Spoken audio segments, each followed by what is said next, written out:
You're listening to the Missionary Perspective Podcast with veteran missionaries Erik Johnson and Joshua Mead. We're glad you could join us.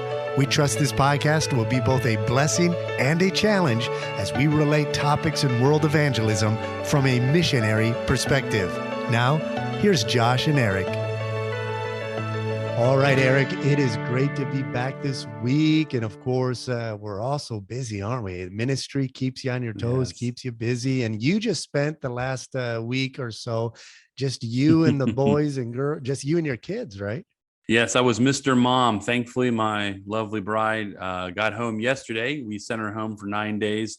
One was for a quick ladies retreat, and the other was to spend some time with her parents. And boy, I know I love my wife, but there's never a time where it's more evident and apparent and known in my heart when she's gone. So we are all very thankful that Mama's back. Yeah, things just flow better when the whole family's together. Yeah, for sure. Yeah, missions really is a family event. It's a family ministry, isn't it? You've got to 100%. Be flowing and functioning as a family. And one important aspect of missions for the missionary is the ministry of furlough. It is a necessary, I wouldn't call it evil. It's a necessary part of ministry for the missionary. And I think it's got multiple benefits, not just for the churches that you're visiting and updating in person, but there are benefits to you as a missionary family going on furlough, and there are benefits for the church that you are planting. All right, now we'll get to that. Absolutely. Toward the end. How can you being away? How can that benefit the church where you're working? And we'll talk about that a little bit later. But let's kind of get an overview of furlough, because that's kind of a broad term. We talk about furlough. Some call it home assignment now because. You know, when you get the idea, you get the idea of furlough. It's kind of you get the idea of you're resting. It's a relaxed time, but that's not really what it is it? Not often, and certainly not in our case, as we will mention here as we go forward and kind of explain how we do furloughs. But it is a time that is very necessary for the missionary. And necessary for the family, especially. Oftentimes, it's even more necessary, Josh, for our wife and kids than it is even for us. And it is necessary for us. And that's kind of what we're going to get in today. Really, once again, just a podcast where we talk about how actually Josh's family and my family, we do it differently for legitimate reasons. A lot of it's just the environment we're in, the distance from our home countries, and but how necessary it is on so many scales and so many different reasons why it's important that we come back and reconnect and refresh and reset. And sometimes, if we can, relax. Yeah, that's right. Now, I had a pastor ask me one time, and I'm sure pastors have thought of this, and even missionaries, consider it. He said, back in the day, missionaries would just go over there and they'd stay, and they never came. They'd stay for decades and never come back. And well, that's true. They did take about 3 months on a ship to get over to their country, and so furloughs was much more difficult. But as well, there were negatives to that as well. For example, you read those old stories, and man, the wives.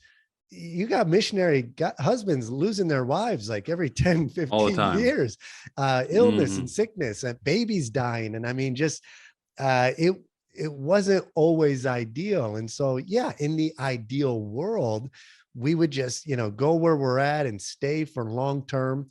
But I try to remind different pastors I speak with, and even young missionaries who, say, I'm just going to go and stay there for extended period of time.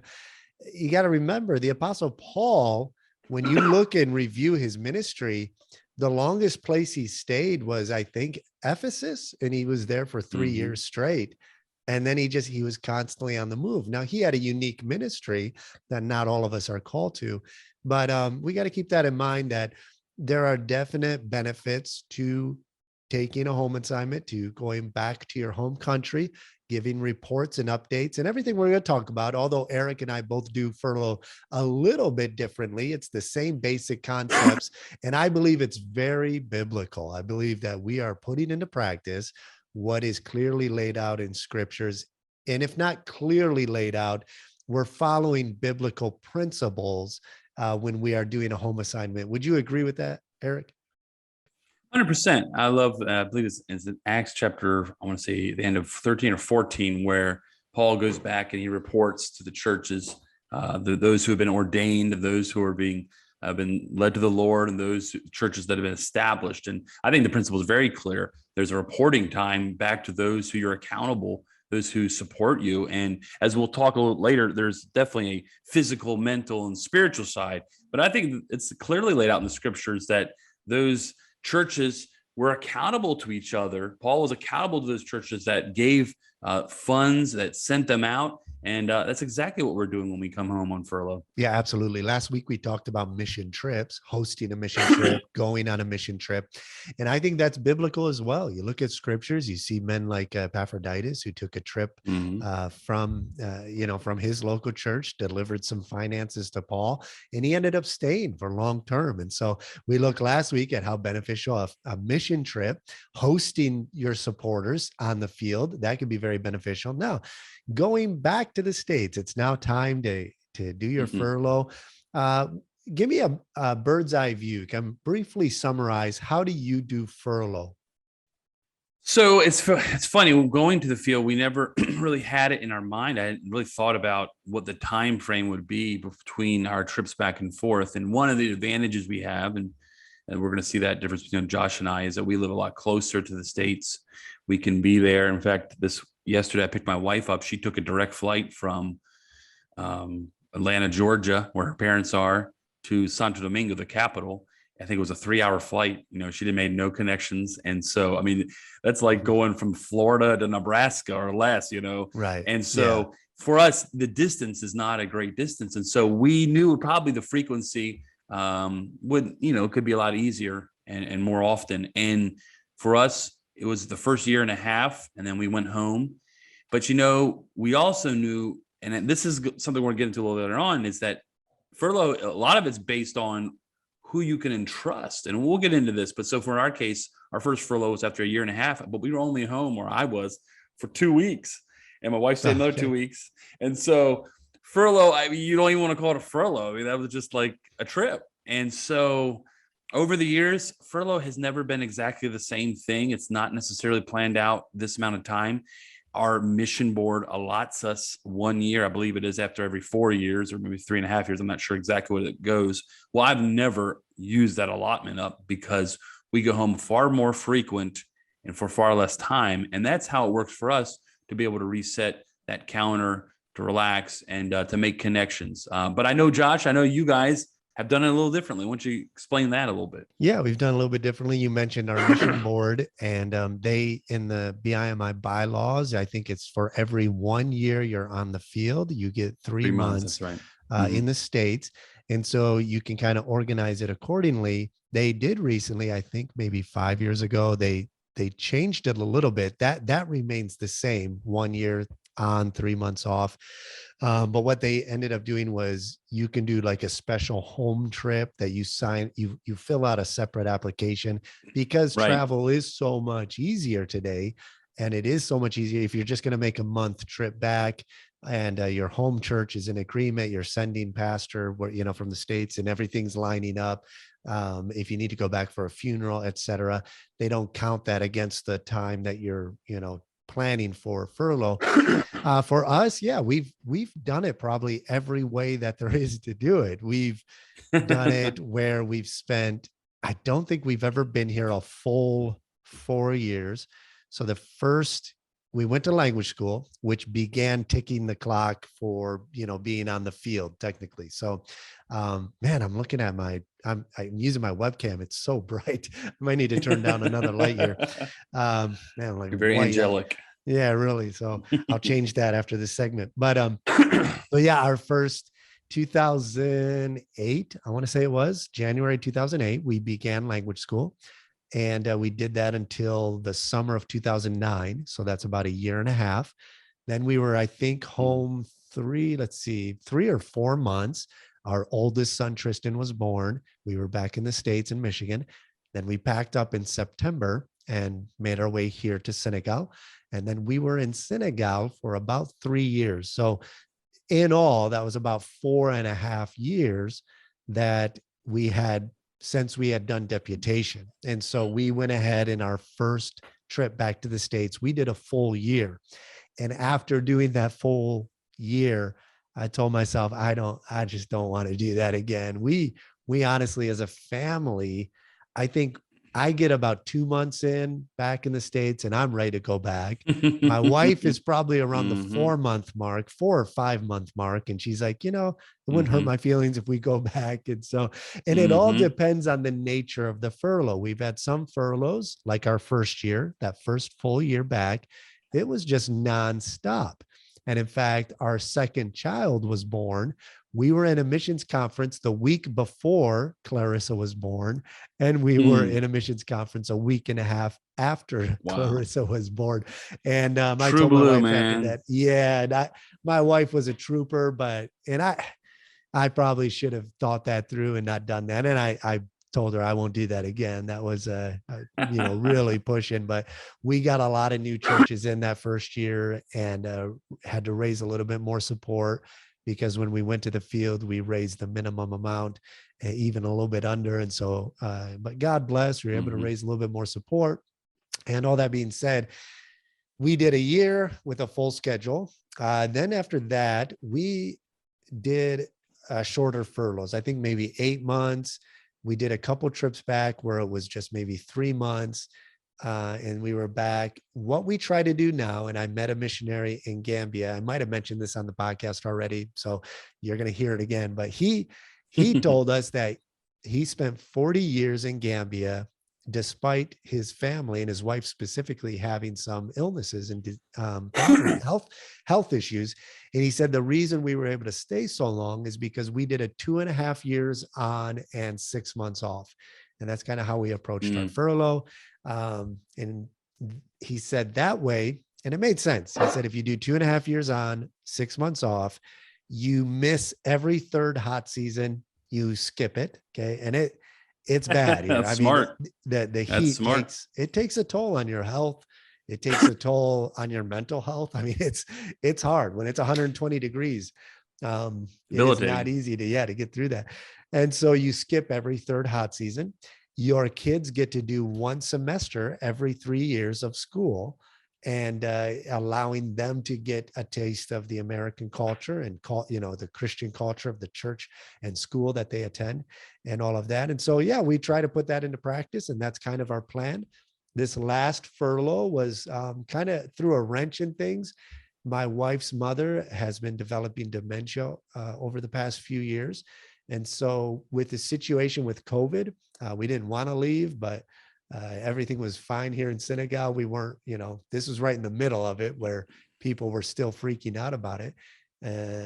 We decided, well, this is probably the last time we'll get to see Julie's mom while she's still coherent. And we'll talk a little bit Mm-hmm. about, we're going to talk in a minute Mm-hmm. about nationals taking over the work while you're gone and how do you prepare that? How do you do that? But we were in a perfect spot for Malik to take over. He had just become lead pastor. And so again, it was a great moment for us, a good timing to go back. And we did a little over a year, but I came back probably 3 times in the span of that. I think it was 15 months. And so in the end, it ended up working fine. I was able to do things that travel a little bit more. I did a trip to Gambia and things like that. And so, yeah, that's kind of how we approach our furlough. Now we're going to try to get into a routine of kind of 2.5 years on the field, 6 months off. And that's what we'd like to look at it from now until we're done here in Senegal. Yeah, it's funny how you were influenced by a missionary before you. I'm pretty sure that's kind of how I was influenced as well. I'm thinking of this interaction I had with a former missionary, and he basically said to me, Erik, I stay on the field as long as I can before I get, basically, in his words, I get fed up. And, just he's going to overspill. I don't know, not with necessarily the anger, but just like he's had it up to here and he needs a little break. And he says, I go home for, in his case, a few weeks, maybe a month and a half. And then he said, after a few weeks, a month and a half, I'm like, oh, I'm dying to get back to the DR, to the people. And so it hasn't exactly been like that. We do have a little more plans, but it's funny how similarly, when we get to the end of when, we've been on the field, we're getting ready to go home for a month and a half, 2 months.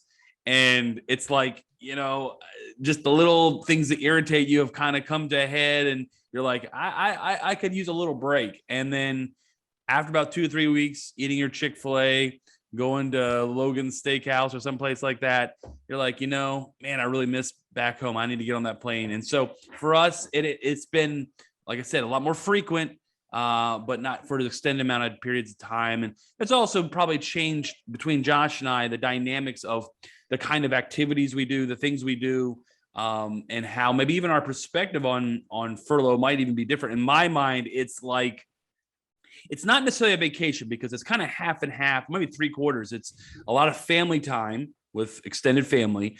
It's reporting to churches. So that requires a lot of logistics and preparing. But then it's okay, in between that, how can we pack in a lot of things we wanted to do? And so it kind of is a whirlwind for us. And it's really not necessarily a restful time all the time. Sometimes it is, but it really is it can be a very, very fun and very interactive and very interesting time. Yeah, definitely. And it's a necessary time. And like you said, it's not a vacation time, but you do take a lot of time to visit with family. It is a time that you need to recuperate. You need to kind of mentally, physically, and spiritually reset. And it's an essential time for longevity. And you can do furlough wrong. You can approach it wrong. I think maybe our first furlough, we didn't have a bunch of kids at that point. We only have 3 kids. That's not a bunch, but it was just Tristan was the only kid we had. And so I kept us, super busy, always traveling. And we have churches from Newfoundland all the way to California, all over the place. And so I don't stretch it out anymore and try to hit every church, especially since we don't do extended furloughs. But really, you have to, as the husband, you have to keep that in mind, because there are obligations that we're going to talk about that you have, I believe, biblically to your supporting churches, that is good for the health and the benefit of the church. Your calling includes exhorting and challenging churches, that support you and join you in your efforts of world evangelism. But you also, you've got to get that time in to recruit. You don't want to finish your furlough and be just as exhausted as if you were just finishing a term overseas. And there's a lot of stress factors working overseas. Okay. There's a reason why when military soldiers deploy, they only deploy for what? 8 months at a time, 1 year, 2 years maximum. And then they send them back. And that's a full tour, right? And then you can re-enlist and go back and do another tour. And because there are these stress points when you're living overseas, and you're not living overseas as some wealthy executive. You're in the forefront of the battle of taking the gospel to the darkest regions of the world, where Satan's stronghold is not just at its greatest, but it's manifest in ways that you've never been exposed to in the States. And then add on top of the spiritual warfare, you're doing it in another language. You're approaching it with a worldview that you have not grown up with. So you've had to rewire your brain to think how those who you're reaching think. You have become all things to all men. And honestly, that can be exhausting at the end of the day. I am exhausted on Sundays when I've finished, a couple services, Sunday school, and I'm doing Wolof and I'm doing French, and you're thinking in English and French. And I mean, it just mentally, it's draining. And so I want to ask you this. How do you balance that out? What do you, the Johnson family, do? And again, everybody needs to find what works for them, but what do you do to make sure, now you do these shorter trips, which is viable and that works for you, but during your trips back, how do you balance your obligations of reporting to churches? Because, maybe obligation is not the right word, but the great responsibility we have and the privilege we have to update churches, while at the same time, not wearing yourself out to where you're worse for the wear when it's over. Well, it is an obligation and it is a privilege at the same time. So I don't think there's any problem saying it's an obligation, because I feel like you're obliged because they have faithfully supported you. But it is also a privilege because you get the joy. And I absolutely do love walking into churches where they support us and telling them the good news. I think it's part of my personality. I like to make people excited about things that are the things of the Lord. And so I feel the Lord is doing amazing things in our ministries. And so I love telling people, you're not wasting your time praying for you. So you're not wasting your money. The Lord's working. So I'm going to give a few tricks, and I hope supporting pastors don't take this the wrong way, because I do believe that my desire has been so that our family can enjoy the furlough, and we can also complete those obligations and privileges to tell people. You're probably not going to believe this, Josh, but since we finished deputation, I think we've only been in 3 missions conferences. Okay. So that's number one. Now, we are getting more invitations, and we try to limit those when we can, because that is a lot for 4 kids and a wife. And if you have other things you got to go do. Now, we want to say yes to lots of people, but we try to make it more on a one time or a whole Sunday, like Sunday morning, Sunday night. I'm fine with that. But trying to be in for a service where you report. I understand churches want to have you in for missions conferences. You want to influence. You've got veterans. But for us as a family, especially when the kids were younger, now as they're getting older, we're saying yes more often. And so we're probably numbers going to increase more. But when I remember one of our favorite churches, probably our second favorite church. Our home church is number one, in case there's that's not clear. And we had a terrific time, but I know it was so much work for my wife, and it was really hard to maybe enjoy it like we did when we were on deputation. And so I realized, well, if the churches just want us to report, I'm going to spend the majority of my time trying us just to go in for the one service where we can report, and then our family can go on the next day.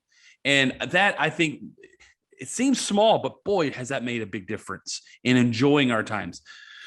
The other thing, Josh, and you said that furlough is not vacation, and it's true. But oftentimes for us, Josh, that is when we actually take our best family vacations. Right. And it's often the only time that I can get people to watch my kids for 2 or 3 or 4 nights. And so a lot of times my wife and I will arrange our vacation, getting away for 2 nights or something, around an area where we go visit a church. And yes, it's true. Sometimes the churches are disappointed. We walk in and the kids aren't there. But everybody understands how important it is for couples to get away. And so those 2 little logistical tweaks have helped us really enjoy the time going to see churches.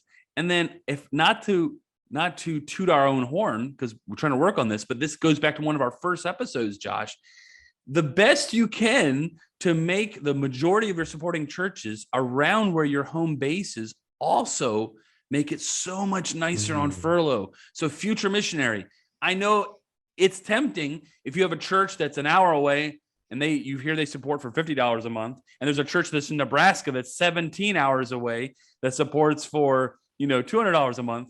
But understand, when you come home on furlough, that church in Nebraska is going to expect you to go out there and see them too. And so you really have to be, if you can be, strategic in where your churches are located as far as your home base. And so for us, keeping the churches close, going on just one services if possible, and then was a third thing, and taking your wife sometimes, just you and your wife, or leaving some of the kids behind. Sometimes some of the kids will stay back with grandma and grandpa. So for us, that's how we've been able to make it, I believe, very manageable. And here's the truth. When we come home, Josh, I don't know if you're like this. So we'll be home for 6 or 7 weeks, Josh. I think just about every service, we're in a supporting church or a future supporting church, hopefully. We don't stay in one church for like 3 weeks consecutively. We're always on the go, but because we have proximity, that close proximity, it doesn't become like deputation over again. That's such a great point. And yeah, if you're just starting out, try to block your churches in certain areas. When we did deputation, we of course were all over the place, so we didn't follow that advice. But when we do our furloughs now, we block off regions. So we say, all right, we're going to be in Virginia. Exactly. We're going to be in Virginia for 3 weeks. What churches are in Virginia? Who can we visit? Who wants us there? And so I have found, though, nowadays, and I'm sure you find the same thing, so many churches and pastors are content with a quality video. Just do a video update. That's true too. Yeah. And so my suggestion would be, if you're going on a furlough and you're doing a shorter furlough, which I think the longer furloughs, there does reach a point where it does start to get more stressful, that you're away from your Mhm. ministry. And I'm going to speak as a man, as a missionary, as the husband. Um, Although, like you said, I have a passion to share the work of God. I love sharing what God is doing with our home churches. I love exhorting our churches for missions, and I love every part of it. I love preaching in our church, supporting churches. I love every aspect of Furlough, but your work is over there, right? Your work is in your country that you were called to Mhm. go and reach. And there does reach a point where you kind of lose your sense of, purpose. Man, I'm not doing what I'm supposed to be doing, and so you don't want to get past that point where you start getting stressed Absolutely. out on 100%. yourself, and you start putting pressure on yourself, or even start getting into a depressed kind of, what am I even doing? Because with Furlough, you are sharing the same updates. Sometimes you're sharing the same messages, and you're constantly repeating. And so after 4 months, 6 months of that, it does reach a point where you're like, all right, am I actually even encouraging anybody? Because I've heard this a million times. When you are, because it's the first time the church has heard it, but you can lose kind of that, you get into that monotony, and it can get a little bit overwhelming. But that being said, I would recommend, if you're going to do a shorter furlough, do personalized videos to your supporting churches. Do a video for, if you're not going to go see a church and you were there your last furlough, but this furlough you won't see them, sit down and do a 2-minute video and say, hey, Faith Baptist Church, we are so it is such a privilege, to be a part of your mission team. And I want to Mhm. give a quick personal update of what the Lord is doing here, and just make it quick. And it's that personal touch that they'll feel like you were there. What did the Apostle Paul say? He said, hey, I'm judging as if my spirit's already there, like my spirit's with you, because we have the same heart and we have the same love for missions. And so if you can learn to communicate effectively during your term, and even on furlough, communicate with churches you're not going to update. If you can do that, then I think that you'll accomplish a lot more in a short amount of time and get that rest and recuperation that you're looking for. I think that's important. How many times, I want to ask you this, do you find now that you're a veteran missionary, are you asked to preach more, or are you still just give a 5-minute testimony, 10-minute testimony? What does it look like on a furlough when you're asked to communicate? What do you know? What does it look like for you when you go to a church? Good question. Honestly, Josh, I think almost every time I'm asked to speak as well, to preach as well. Now, part of that may have to do with some of the churches I go back to. A lot of our churches down south are smaller churches, and that's just, I think, a byproduct to a pastor who probably does a lion's share of the preaching. That it's a nice rest for him as well to have a missionary come in and encourage the people. And so I think that's just more predominant. I think the longer you're on the field, and hopefully the more you have to say and experiences to relay. It's funny because for whatever reason, and I know my own Pastor Pittman, wasn't that he didn't want me to preach, but about 8, 9, 10 years ago, he started having me preach pretty regularly when I came home. And for whatever reason, I was looking on our church's website, looking at speakers, and my name came up.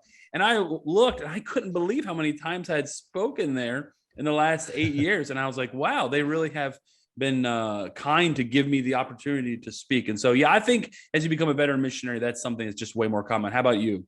Yeah, usually the longer you're on the field, you go back and visit, you're asked to preach a lot more. Um, I do. I I like to go to missions conferences if we're invited, and I know you like them, but it is much more Mhm. feasible. It's more practical to Well, with younger you're the kids. Apostle Paul recruiter, man. I You rev them up. I've got I just You're trying I to get want to help. get Come I help. know I want to get exposure to Senegal as much as possible, and so I'm going to take every opportunity I can. And that's why, again, somebody like me, and if you're a missionary like I am, you've got to take a step back and say, hey, am I causing more strain on my wife and kids by Mhm. doing this? um it is part of the obligations as a missionary. and you need to embrace that with joy. But at the same time, you're right. I think you can gauge whether or not you want to be in a church for a full missions conference. There's a lot of missionaries out there raising support, giving updates, and pastors understand, hey, I won't be able to be there for this missions conference, but if you can do this. And I found it's maybe 1 out of 10 pastors want the entire family there. You'll get that request once in a while. But even our last furlough, I explained that, hey, because I was asked to preach a couple missions conferences even. And I said, hey, my wife is going to be going to Canada because her mom has dementia and stuff. And so it'll be just me coming. Maybe one of my kids will be with me. And so churches are very understanding of that. And so I think as you get older and yeah, go ahead. And that honestly, I think, even though they are understanding, it really depends on each church, because some churches, they really do want you to see the family. And so that has actually happened a few times in our cases where I was willing to come back and preach it, but they wanted our whole family. And it's probably because they met my wife and kids and realized they were far more interesting than I am. That's right. Yeah. Our little son, Ryder, our youngest, he is the star of the show, no matter where we go. And so everybody wants to see Ryder. So I at least got to bring him with me. And so we can keep getting, support from the churches, and people will pray faithfully because they remember Ryder and they'll think to pray for us. So how do you prep for communicating when you go to a church? Because one of the biggest things I would say to a missionary going on furlough is, you got to be flexible. It's the same on deputation. If pastor gives you 5 minutes, 10 minutes, 20 minutes, give an update, give a testimony, prepare, preach a message. How do you do you have, same as deputation, you have those different forms of communication ready? And then I want to ask you, when you do preach, do you try to keep it in a certain time limit? And then what do you normally preach on? Because I want to talk about what should you preach as a missionary on furlough? Well, yes, obviously the first thing I'd say is you try to do your best ahead of time to kind of have an idea what you're going to do, but always, like you said, be flexible. Right. Our family's not necessarily a singing family, but there have been a few times where in smaller churches we felt a little more comfortable. We would sing some Spanish songs. So that's sometimes part of it, but really, yeah, have your everybody can do a video. There's no excuse for not having a good video. Probably everybody who's listening to us, who's a preacher of some kind, wherever you are in the world, you had to learn Zoom and how to record stuff in the last 2 years anyway. So everyone should have a good video, high quality. If you don't know how to make a high quality video, somebody does. So everyone should have a video on a little disc, have it on YouTube. If the church wants to download ahead of time, have it prepared. Have a 2 to 5 minute testimony. Sometimes the electronics at the church doesn't work. So be prepared to be right away to be able to tell what's in your video, and then have a message that in my mind should be anywhere from 25 to 30, 40 minutes. When it's not their home pastor, unless you are like Josh Mead, after 30 to 35 minutes, that people start turning you off. So you want to get to it. And personally, there's probably different topics you probably can preach on. I try to, the KISS, keep it simple, stupid. Preach on missions. There's obviously, missions is a wide variety. I mean, there's being called into missions. It's going to the personal need of evangelism. But I think unless you have it predetermined, like I had a missionary, pastor one time asked me to come in and speak on prayer, ahead of time. I had to have a message on prayer that way. But if it hasn't been predetermined with the pastor, I think the understanding is you're to come in and speak on something in the area of world evangelism. And so I think those topics are the ones they expect you to have, and they expect you basically to be an expert in it. So that's what I preach when I'm there. And my kids, by the way, get very tired of my messages. So I try to have a couple, but I'm busy before we're getting ready for furlough. So I don't have like 10 messages. I have 2 or 3, and they're like, which one are we going to hear? The one tonight about the Chick-fil-A and the curly fries, or this one over here in the Dr. Pepper, and they're not exactly my biggest fans after about hearing it 5 times. That's true. You try. Yeah, it goes with the territory. You're telling the same story over and over and same messages, but hey, Dad, you told that joke a little different this time. Yeah, exactly. And they'll pick up on those little nuances, and little changes and things like that. And so, I would say definitely always verify with the pastor, what's the time limit you got? If he gives you 40 minutes, then try to keep it 35 minutes, and if whatever the time limit is, try to go a little shorter. I'm known for going long. Here it What? works. Here it works great. Nobody cares if you go long, but Josh, yeah, when you're in the long. States, you either gotta really keep people's attentions, or you gotta cut it short. And especially if I'm in a visiting, a new church and I'm asked to preach, I try to keep it short. And one of the ways I've done that is I've had to just cut out introduction. I went back a couple years back, and I would never watch myself preach. And then I was listening to preacher podcast talking, giving tips on preaching. And he said, go back and listen to yourself preach that you can critique yourself. I said, all right. So I went and listened to a few messages, and I thought, I'm 20 minutes in this thing and I'm still giving introduction. Like, good night. So I need to cut that down, tweak it down, keep it simple. Like you said, I would say churches want to hear what's going on the mission field. And so you need to keep a diary, a catalog, write down stories of blessings, of how you've seen God work, of prayer answered. Okay. Keep those stories handy of what God is doing through your ministry. All right. And then when you go back, you want to prepare a message you don't prepare a message around your stories. Okay. No. But you want to prepare a message. And here's what I would recommend to a young guy who's maybe asked to preach. You're like, oh man, I never preached on deputation, and now I'm going to preach in all these churches. What I would say is, look, go to the book of Acts. All right. Missions is just the continuation of what God started doing in the book of Acts. All right. It's the work of the Holy Spirit in the world through evangelism. And so you're continuing that work. So go to the book of Acts, find a message in there and develop a real simple outline. And then with the points that you're, taking out of the passage, all right, you want to do exegetical preaching of the passage.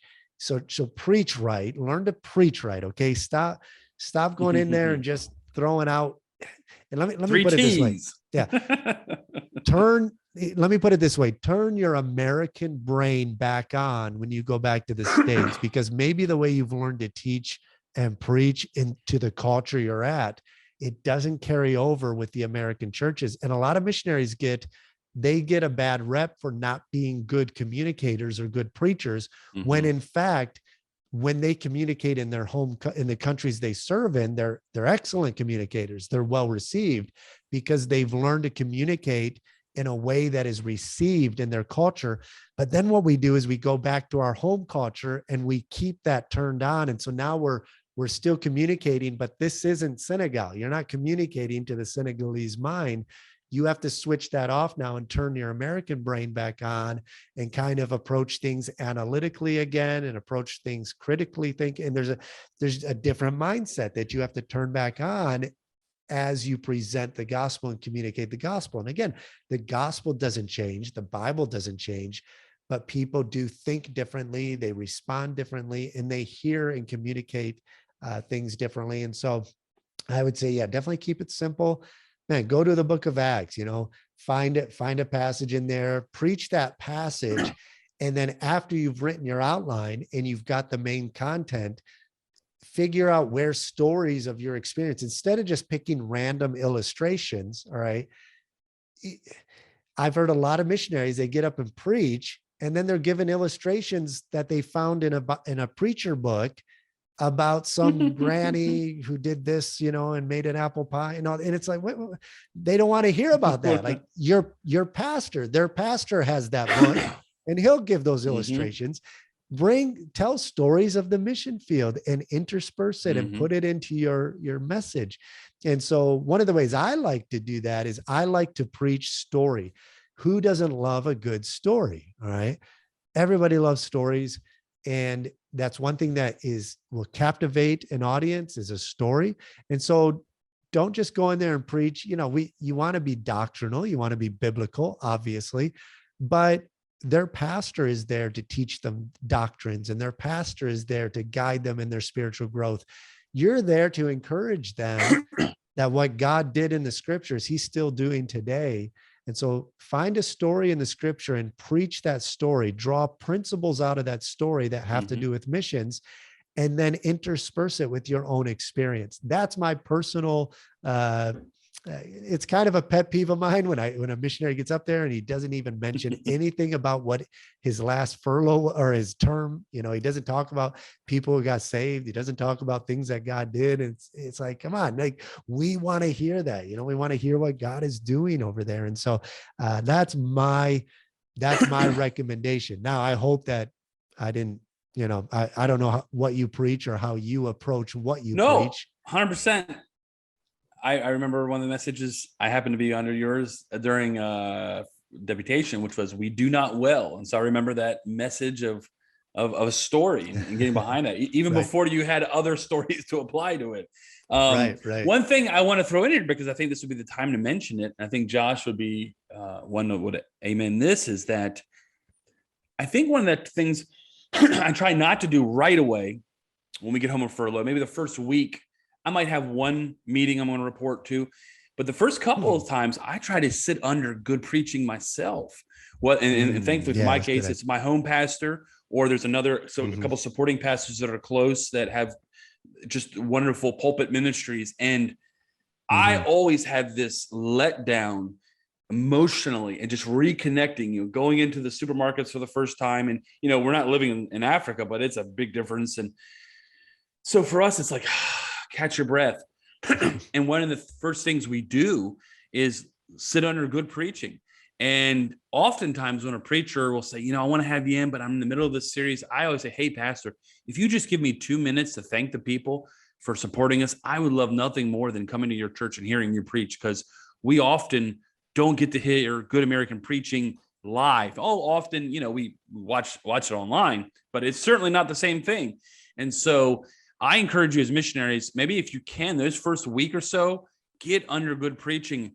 That's also want to throw in, I don't know if we're going to get to it or not in my notes, but if you can, be cognizant to look ahead of time. If you're only going to be home for a few weeks, months, if there are conferences when you're home, if there are marriage retreats, if there are camps for your kids, make sure you blot out time for that. We last year found out our kids could have gone to camp and we didn't know ahead of time. And so this year we're going home for 6 weeks for my sister's wedding, connect with some churches, and my kids are going to be able to go home and go to Bill Rice Ranch Camp with our home church. And they are ecstatic about that. And so, but that takes foresight and realizing how necessary that is for your kids, your wife, and for you too, to recharge your batteries under good preaching, not just you always preaching the same 2 or 3 messages.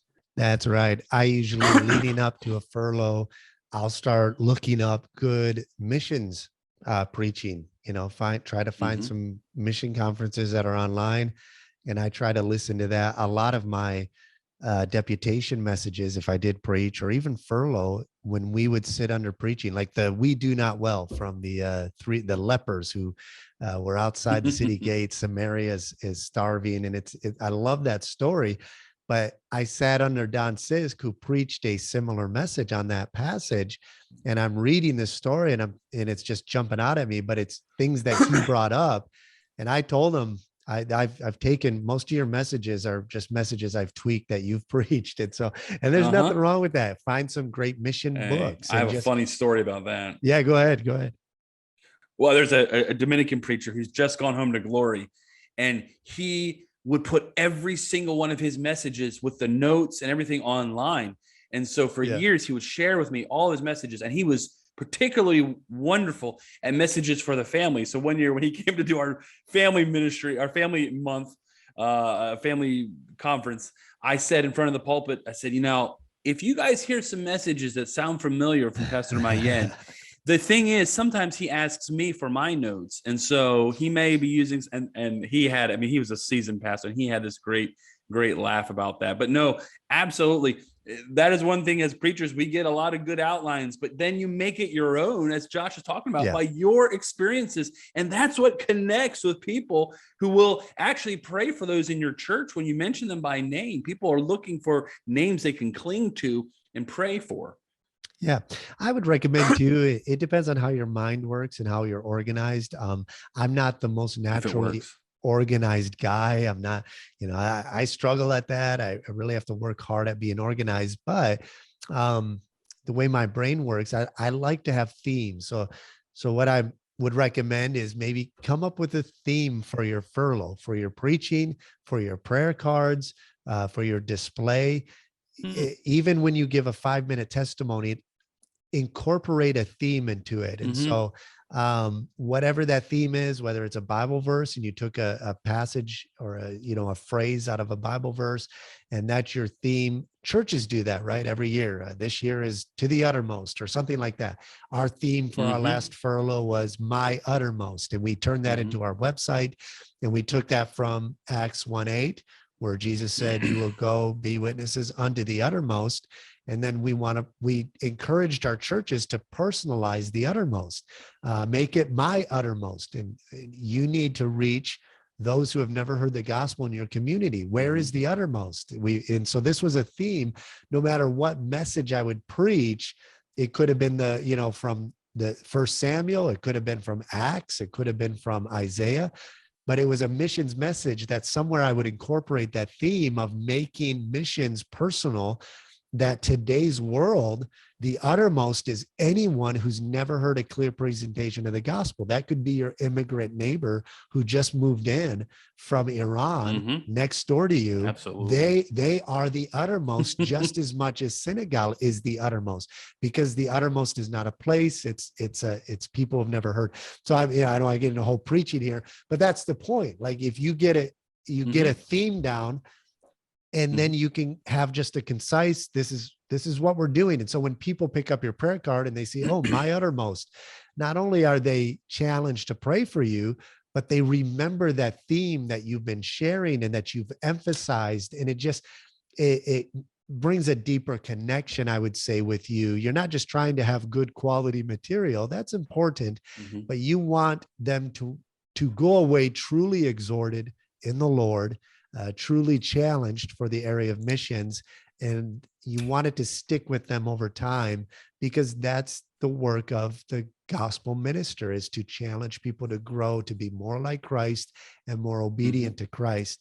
And so that's one of my recommendations. Is there anything you want to add to that? I wanted to get into a couple other topics here and ask you a couple questions. Yeah, real quick. No, it's funny. It's funny that you bring that up, because I never thought about it. We don't do it to the extent you're talking about as far as your prayer cards, but every video we make has exactly that, a theme. And I guess subconsciously, I hadn't realized until you're speaking about it, but years ago, we had one on open doors, and it was when someone had lent us a church for 2 years while we saved up money to build. Another one was firm foundations, and that's when we first built our building. And then this last one was great is his faithfulness, great is thy faithfulness, because we've talked about how great the Lord's faithfulness was during COVID. And I think what it does, Missionary, is that it helps you when you get up to the pulpit and you maybe sometimes get lost, or you get like, hey, what am I supposed to be talking about? You like our video said, this is what's been happening. Yeah. And really, I think it just sticks with the congregant in the church, the pastor. What's going on? Oh, open doors. They're beginning. Firm foundations. They're building. They're going forward. I think on the next one, I'm actually today going to be starting our next one, because we're going home in 5 weeks, onward, or something to that effect, something going forward, and the idea is like, hey, we had these difficulties last few years, but man, the Lord is helping us continue to go forward. And I think that just helps us. And so maybe now, by inspiration, I'll start working on the materials to have it on there as well. That's some pretty high level stuff by Josh. There you go. Well, no, it's important. And like you said, it helps keep your thoughts together, so you're not just kind of rambling off into space, and you are coherent. And again, like I said, it's not everybody is. I got a question, Josh. I'm sorry, I'm old. I got to ask you this question, because we're talking about this. Yeah. When you get home, do you have trouble preaching in English right away? I do the first month usually. And fortunately, my home church allows me to preach there, and my grandma's church she attends, they'll have me come preach, and they don't mind if I make a mistake. Several times I've spit something out in French, or you're thinking in French, or like you're probably thinking in Spanish and the English words aren't coming. It takes about a month before I'm back thinking in English and able to communicate coherently back in English. Yeah, it's true. That makes me feel so much better because my furloughs are usually only a month and a half long. And so that's why Right. I'm so lost. And here's the thing. I don't know if anyone else is like this. You're like this too, Josh. We've been on the field 13, 14 years. You've preached 13 years in another language. I never did a lot of preaching. I only preached in English probably 50 times before, maybe a little bit more, but not much. How many thousands of times now I've preached in Spanish. So it's naturally for me to come home and not so much speaking English, but communicating in that way. And so that's something that I'm sure pastors at home don't think about, but that is a little tiny difficulty when you get home from furlough. Be prepared to speak. That's right. Yeah, you need to get that and get that in gear. And that's another aspect of furlough, especially if you're taking an extended furlough, is your furlough. I don't know about for you with your shorter trips back, but for us, if we're taking a 6 to 8 month furlough, our furlough actually starts about a month before we leave the country because you're sending emails, you're scheduling, a year in advance. Sometimes it's even 2 months ahead before you leave. And all throughout the year that you are leaving, you're sending out emails, you're letting churches know. And then that final 3 weeks that you're in synagogue or in in your country, you're there, but you're not really there. And that's when you begin making the transition during those couple of weeks of making sure everything is covered when you leave. So what's that process look like for you? You got to leave somebody in charge at church? What do you do with your home? What about bills? Now you're not away that long, but what does that look like for you? I'll share a little bit about what we do. So over the years, it's gotten easier. The only exception to that is when we had teammates or young preacher boys in the church, I did not have to fill the pulpit as often that I do now, or coordinate as much. But really, thankfully, the bill situation as far as paying online or leaving that with somebody else is a lot easier than it used to be. But now with a mature church, and I praise the Lord, after 13 years, we have people in great places that it really just takes time to, do a good amount of notes for everybody to know plan A, plan B, plan C, and emergency plan. But really, it does take, like I'm working now 5 weeks out on making sure, and weeks ago, months ago, I was lining up pastors. We have our 2 church planners that'll come in and help, but then I also get other pastors to come in and encourage the people. And so thankfully, because it's shorter times, it doesn't take nearly as much work as it did in the past. When I remember our first trip, Josh, I can't believe, I praise the Lord. I prayed about it, but the people you left in charge, you're like, I'm so glad I still have a church, and other missionaries helped out to come do the preaching. But I think missionary men have to understand the work is what the Lord has called us to do. But you know what? Our families are even above the work. And so you have to balance that out. You have to know when your family needs a rest full time or time to reconnect with their mom and dad, our wives at least. And so you just balance it out and you say, honey, this is how long I can leave it in these people's hands. If I have to, I can fly back and oversee things and you can stay back. But we're giving all kinds of scenarios, and really the people who are listening, there's probably 50 to 100 other scenarios. So much of it, like for instance, in our case, one of the reasons we take shorter furloughs is we don't necessarily have a place where we can go stay for months at a time, even though our families are wonderful and loving and they give us their home.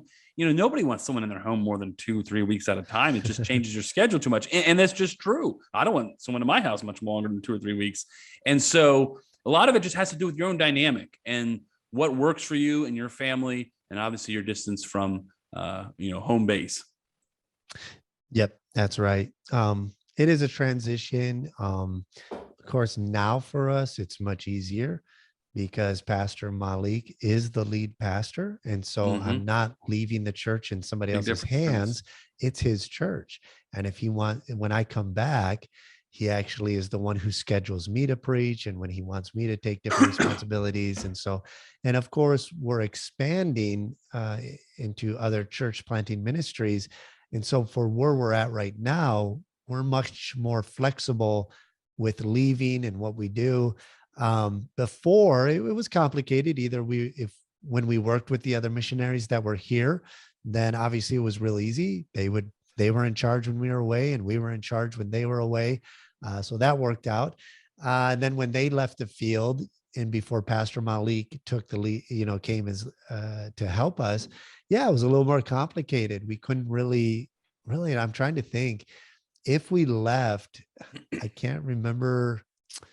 I don't think we were ever gone where there was somebody that was here that could take it over. So we did maybe like a month trip home one time where we just said, hey, we're going to have to not meet, for a month or so. And that was when there was maybe a handful, just a couple people attending anyways. And then fortunately, very quickly, Pastor Malik ended up joining us. And so he was always there. Our biggest difficulties of trying to figure out with the transition was paying bills, paying salaries. We have somebody that comes to clean the center and clean the ministry, the mission area, and even our home because it can get layered in dust. So their salary has to be paid. Pastor Malik's salary needs to be paid, and then bills have to get paid. And so it was a little complicated. Sometimes I would do maybe 6 months advance in envelopes, and I would set those aside, and then I would maybe wire the money later or whatever. But now it's so much easier with digital. You can do everything online now. We have an app on our phone. I can pay our electric bills, our water bills. So all I have to do is make sure I've got, maybe if That's I'm even doing better it, than us. yeah, that's great. I love it. And if you've got that, it is a blessing. All I do is load up my, it's called Orange Money, and it's the internet company. You just load up with, usually I'll put about $5,000 on it if I'm going to be away for, 8 months. And then, $4,000 to $5,000. And then I'll send the money every month that needs to be sent for salaries. I send it directly to Malik's phone. He takes it out at the internet company, and then he distributes it. And then I pay all my bills online as they come in. And so, yeah, there's a lot of different ways, but it's that you can approach it.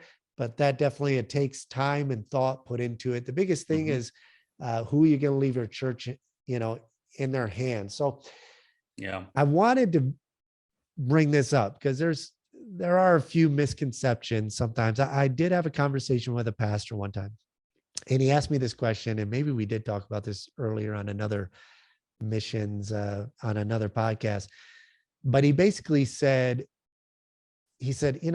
like, how can you be away that long from your ministry? And he said, if I was to leave as the lead pastor and leave my church for 6 months, my church would fall apart. And I thought about that. I guess I see where you're coming from. Your church needs a pastor, but also, what if you drop dead tomorrow? Your church going to fall apart without you? It means maybe you're not fully doing your job if your church is that dependent on you, but that's not the point. God blesses churches with pastors. A church needs a pastor. It's part of a church's growth, but we are dealing with missions on a foreign culture, which is a unique aspect of missions. Your goal generally as the missionary is to plant an indigenous, self-supporting, self-reproducing church. And so one of the ways to gauge how that growth is going and the health of your church is by stepping away from it for an extended period of time. And what is real will remain. Because a lot of times you can go for a year or two communicating to your church, thinking that you're seeing growth. People are saying, yeah, I totally agree. Yeah. But then you step away and everything falls apart. It's not because you're not there. It's probably because maybe you weren't communicating what you thought you were communicating. And so it does allow for a time to evaluate what needs to be emphasized. Eric Bowman, the director for Africa for BIMI, he said it whenever he would leave the field, he would leave different nationals in charge of different ministries. And when he came back from furlough, he said, if any of the ministries that I had started were no longer functioning after I had been gone, then he said, I would just leave them, because obviously it was a ministry that was dependent on me, and I don't want that. And so the ministries that remained, that functioned without me, well, those are the ministries that are going to be successful and that don't need me to be here to do. And so he would emphasize and pour more of his time and investment in those ministries. And so it is a great time for you to be able to evaluate where your church is. When you get back, you can figure out what needs to be evaluated, where you can grow. And then it allows the national church to step up and take the responsibility of leading the church, taking the responsibility of their own spiritual growth, and stepping out. And so have you seen negative and positives to being on furlough from your church? Because you don't do extended. So, I mean, you're not away that long. So it is always a situation, as much as we talk about being that missionary pastor that trains up believers to take over the ministry. That's 2 Timothy 2:2. And that is our goal. We understand that people are people, they need to mature. And so there have certainly been different times when we've left, because I think we've left one time for 2.5 months. And we had a missionary who was here for part of that time. And part of that time was our other church planters who are not the pastors. They were trained in our church. They know our church, but they're not the pastor. And so when the pastor is gone, I've learned that it is important, because people lose loved ones. I don't know how many times I praise the Lord that I've come back, and that first week that I've been back home from furlough, someone's dad died or someone's, kid died or whatever. And I've been asked to come preach. Thankfully, in our absences, we've never had a major person in the church or a family member connected to the church that's passed, because they really do rely on me as their pastor. And so oftentimes I'm wearing that pastor hat instead of the missionary hat. But as Josh mentioned, we do have to let them kind of sink and swim sometimes. We have to let them take that ownership. And I'm so thankful that over the years of this last furlough we had, there were 5 different men in our church. Now, 2 are pastors, the other 3 are not, who took over a teaching or preaching role in our absence. And probably of all the things we've ever done, I'm more proud of that men could take the reins, and even some just teaching simple messages, have that assurance that it's not Pastor Erik's church, it's our church. It's the Church of Jesus Christ, but it's our church. We have that ownership there. But that takes time. And I think you do have to be very careful. There is a balance, missionary, because I have seen it where missionaries had a family situation where the family had to get home and get a reset for a number of weeks or months, but the work wasn't ready and they left, and it really did kind of topple flat. And so, there is a preparation, but Josh, I have seen it where guys left and they came back to basically ruins and had to restart. And so as an advisor, because people have asked me, what should you do? Well, because of travel and because of support, you can come home oftentimes. Now, it's not preferable. You'd rather be here as your missionary with your family. But there are times where I feel like the missionary man has to come back and just make sure he's still feeding the flock, and has that, because our family is number one and you have to take care of them, but the work is also important. And so you have to find that balance. And a lot of that just has to do with your training while you're there, so that sometimes, and don't be afraid to have a month where there's really low attendance. When you come back, you train them up. But you have to be careful and to know you're leaving it in good enough hands, we'll say. I absolutely agree. And that's where you have to know what your role is to the church that you're planting. Like you said, you function in full responsibilities as pastor. You pastor that church. Right now, I'm more of an evangelist pastor in the church. I do a lot of evangelism. I'm able to travel more. I've to get out and help others evangelize. We do a lot of evangelistic video production, things like that. Whereas if you're in the early stages of the church and you do have to make a trip back home, like you said, you need to prioritize the health of your family, but you're also a pastoring a church. And the Apostle Paul said, I cared for you as a father nourishes his children, right? And so you need to keep that in mind as well. And I like what you said. If you're going to be, a year in the States, if you have to make a trip back to your country where you're serving, get back there. Most missionaries, I wrote this down because when I thought about that, when that pastor said, because it's a justifiable question, where would I be if I left my church for a year? That's a good question. Where would you be? Absolutely. And I really thought that through. I think first of all, most missionaries, they're not going to leave an unstable work just because a furlough is on the schedule. Okay. Most men Right. on the mission field, Probably they're not, shouldn't. most aren't chomping at the bit to get back to the States. Maybe your first furlough you are, Hmm. and then you get back and realize, yeah, you didn't really miss much. Okay. So, but that being said, Exactly. most are going to not leave a work that they know is going to fall apart. Most furloughs are taken with a very specific objective to be completed, which is often crucial to the Hmm. effectiveness and longevity on the foreign mission field. And so you need to schedule Hmm. your furloughs with that objective that I'm doing this because if I don't, let's say my church is going to take 2 steps back because I'm going on this Hmm. 6 month furlough. But if I stay, that's going to be a detriment to my family because we're in a Hmm. spiritual crisis right now, a mental health crisis. But if I stay and force this thing, maybe my church stays where it is, but then in 2 years, we're done. Like we're leaving the Hmm. field because we can't do it anymore. Then where's your church at? And so, Hmm. yeah, be very strategic and know, evaluate the health of your family, the health of your church, and try to pastor that as you are shepherding Hmm. kind of what you're doing with this furlough and your home church. You want to mention something? Yeah, and you mentioned something there that I wanted to throw in because I'm not sure we're going to have enough time. Is that often furloughs are not planned; they're thrust upon us, whether they're medical situations or deaths in Right. families or just situations. And so, when you know you're not in a spot to leave the work, I just did it this time. Now we're in a good spot, but like my wife had an opportunity to go home for 9 days. We've been sending her home more frequently to deal with a family member who's going through some health situations.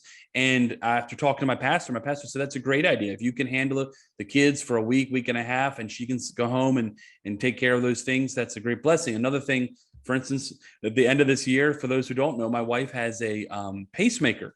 And so we're working our furlough around a time where she's going to Mhm. have her pacemaker replaced. And so many times the furlough is rolled around activities or events, whether they be physical in nature or whatever. But everybody's country is also different. I don't know how it is for you, but in our country, at Christmas time, pretty much after the middle of December until the middle of January, people just scatter. Okay. And that's for 13 years. No matter how much I try to, keep people, they're gone. They go different places. So Mhm. sometimes we go home for Christmas. We do all of our activities by the 15th of December. We hop a plane on the next day and we go home to America for like 4 Sundays or 3 Sundays in 4 weeks.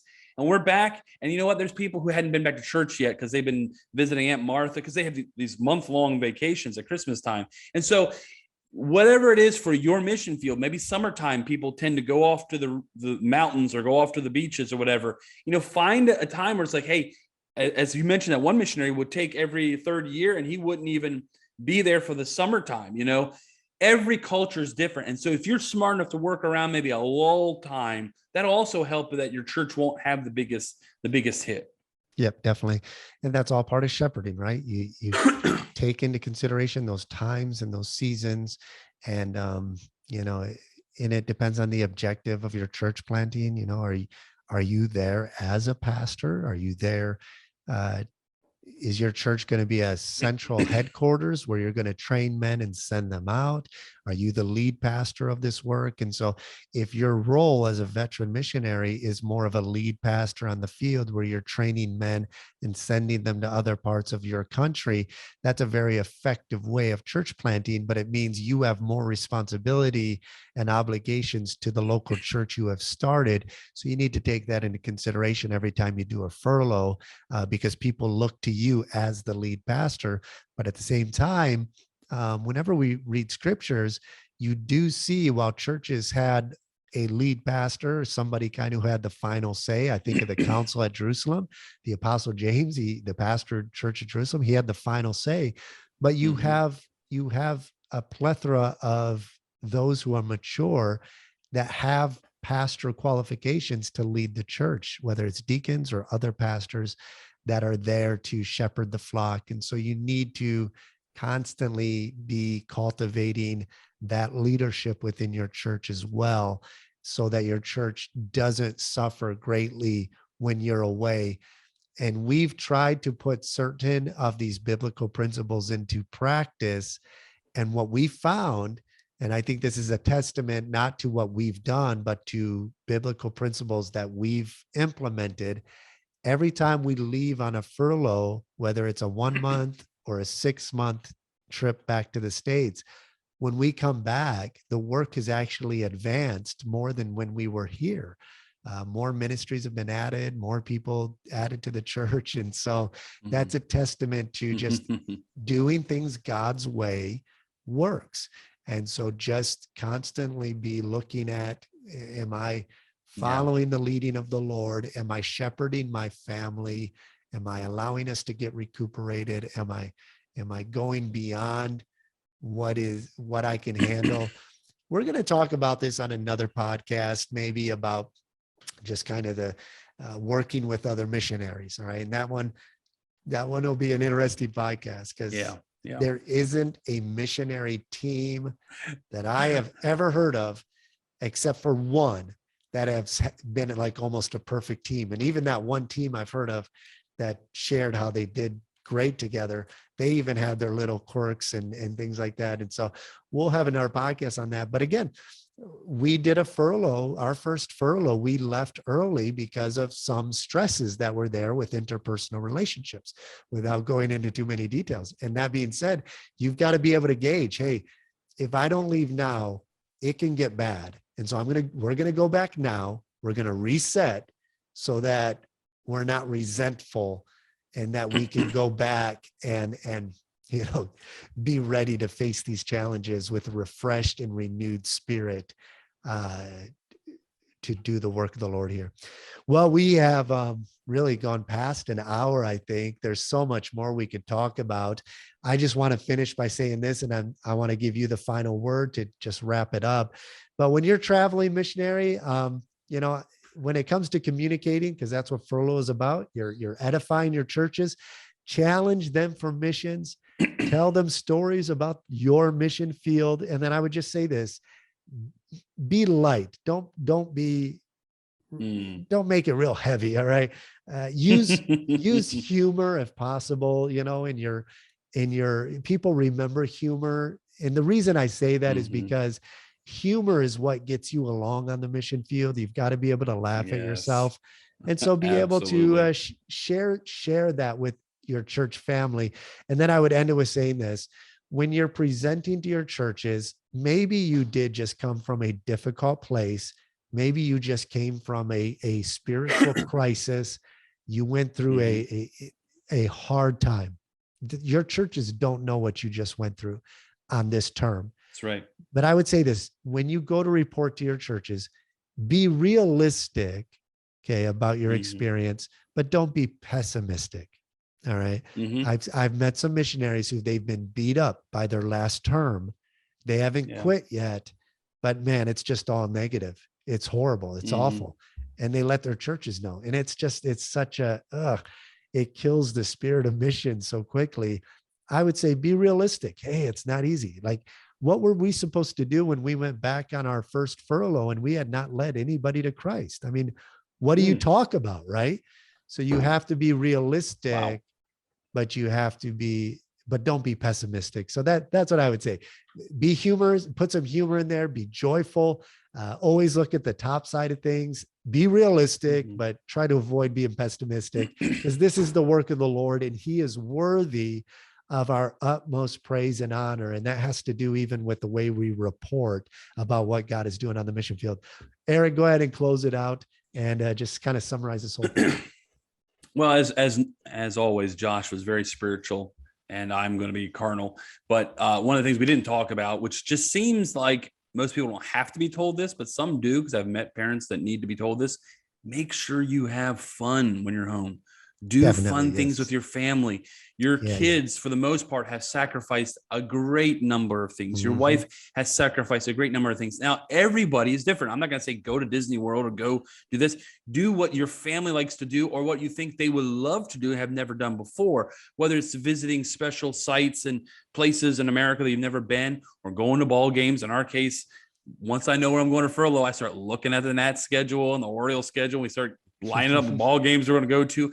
I grew up in the DC area. So my kids now, as we go home, we're taking time to go to the different museums that I grew up with. They love that. They love history. They love science. And so that is a big part of those building blocks we put on our schedule. Is not just going to the churches. It's, hey, for instance, for those of you who are familiar with Sight and Sound, this year, our kids didn't need a bunch of Christmas gifts. And so we knew we were going home. I said, listen, we're going to get you tickets to Sight and Sound. They're not cheap.